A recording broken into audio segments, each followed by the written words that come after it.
said in the music years ago that I see come past today. You know, and I'm a firm believer of speaking things into existence. Same here, brother. I'm a firm believer of, you work and the universe gives back to you. I'm a firm believer in that stuff. You feel me? In the law of attraction, of course, and God as well. But I'm a firm believer in the law of attraction. Someone once said that being a rapper is an extreme sport, and we're tempted to agree, seeing how a lot of them have been victims of avoidable deaths in the last decade. We have lost so many of them who were killed for things as minor as a war of words or just to establish dominance as gang members. In today's video, we'll be talking about some of these men who killed rappers in these tragic events. From killers of Nipsey Hussle to Pop Smoke and other fan-favorite rap artists, here are the top ones on our list. Before we dive in, make sure to give us a like on this video, and if you would like to join this month's giveaway of a brand new iPhone 12, then all you have to do is subscribe to the channel and watch this video until the end to find and comment the hidden message. Good luck! Number 8. XXXTentacion. When everyone woke up to the news of the death of XXXTentacion in June 2018, there was enough shock to go round. It hit the community big time as no one saw this coming, and he was one of the best rappers in recent times. And yes, no one saw it coming because he was killed by Dedrick Williams and Robert Allen. One thing that was worse than listening to the news about it was watching the horror show live through the surveillance footage. This video, which is spread quite far, showed how these two men carried out the murder on June 18, 2018. The young rapper had first gone to the bank to withdraw some money. The aim was to check out some vehicles at Riva Motorsports in Florida. But as he was leaving, an SUV trailed him and followed all the way to the shop.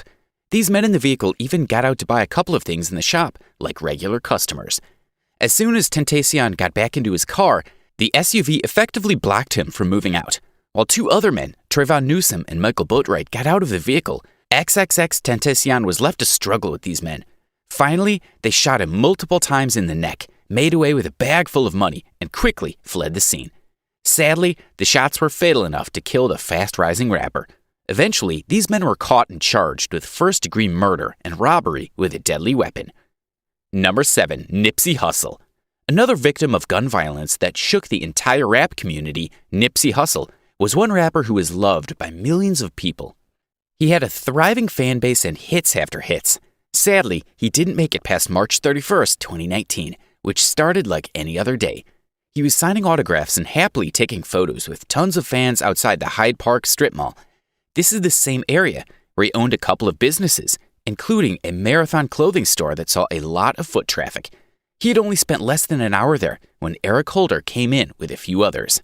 There was no altercation at first as the men shook hands and held a brief conversation. This took a turn for the worst when Hussle told Eric Holder that word going around the street said that Holder was a snitch. While no one loves being called a snitch, Holder took it a little too seriously. He left in the car and came back with a gun in each hand. Without thinking twice, Eric Holder shot Nipsey Hussle more than 10 times. Like this wasn't enough already, he kicked the bleeding rapper in the head before running off. There was a really slim chance that Nipsey would survive that, and he didn't. He was declared dead at the hospital while Eric pleaded not guilty to 2 counts of attempted murder, 1 count of murder, and 2 counts of assault with a firearm. Number 6. Ray Gouda. Like in Nipsey Hussle's case, this also started with an argument, this time inside a corner store. We really need to know what's up with people and their fragile egos that think a gun solves everything, even minor arguments. Ray Gouda was shot by 27-year-old Devontae Xavier Johnson, who turned himself in for killing the rapper on July 26, 2020. Ray Gouda, whose name was Ramon Gouda, was shot in the groin at the store on West North Street in Canton, Mississippi. Ray Gouda was quickly rushed to University of Mississippi Medical Center, but he didn't make it past the next day. Funny enough, no one really knows what the argument was all about. Still, we lost an excellent rapper for that one. Number 5. King Von. 26-year-old King Von was caught in the middle of a gunfight outside Monica Hookah Lounge in Atlanta. He and a group of men got into an argument with another group, which turned into an all-out brawl. Unfortunately, what started that night as a celebration of Boss Top's birthday ended with blood and tears after King Von started jumping Quando Rondo. Then, Timothy Leaks, a friend of Rondo's, got out his gun and shot at King Von. According to surveillance footage outside the club, the men drove away in a white vehicle while a black one quickly drove over to get King Von to the hospital, where he was declared dead. Timothy Leaks may claim that it was done in self-defense, but he did kill a rapper. Number 4. Kent Won't Stop. If the other stories haven't made you super sad by now, then this one definitely will. It's a classic backstabbing case where a trusted friend becomes an enemy. This is what happened to rapper Kent Won't Stop, and his friend Robert Avery Coltrane is sitting right at the center of this tragedy.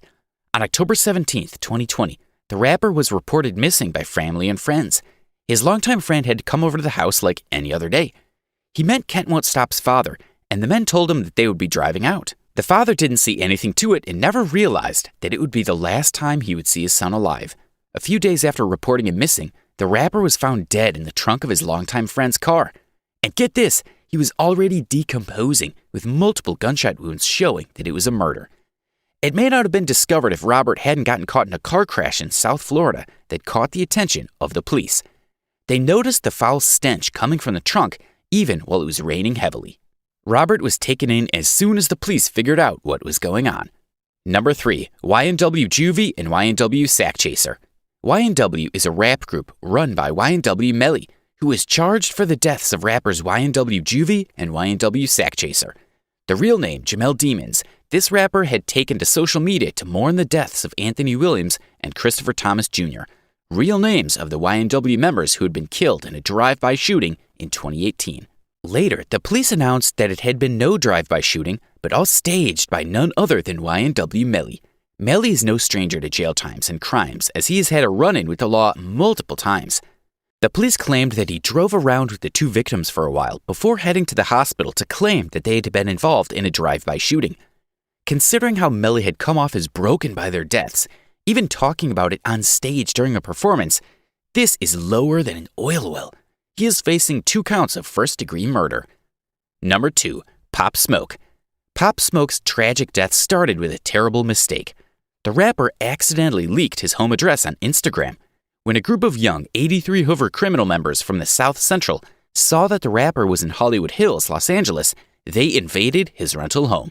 These gang members even had 2 minors involved, including one known as Tiny. Others were Keondae Rogers, Corey Walker, and Jaquan. 20-year-old Pop Smoke died in February 2020 from the fatal wounds sustained through multiple gunshots from these men. He was a member of Republic Records label and doing quite well for himself before these men killed him. Number 1, Mac Miller. Some would argue that Mac Miller was killed by 2 people, himself and Cameron James Petite, while others insist that the burden should be on the one who set him up to his death. However, the fact is here that Cameron James Petite had his name written in permanent ink in the list of men who killed rappers. He sold lace drugs to Mac Miller in September 2018, 2 days before Mac died of an overdose. Mac Miller had requested a painkiller, oxydone, but Petite gave him a counterfeit version laced with fentanyl. It was a combination of alcohol, cocaine, and fentanyl that led to his tragic death. Although Mac had a history of drug abuse, and it was public knowledge that he was trying to give it up, his close associates claimed that he was winning the battle and only slipped up once in a while. Sadly, he did lose the battle. And that brings us to the end of today's video. Which of these deaths did you find the most painful to endure? Were any of these your favorite artists? Let us know your thoughts in the comments section down below. Also, don't forget to leave a like on this video, and if you are new to the channel, make sure to hit that subscribe button for all future content. Thanks for watching. Until next time.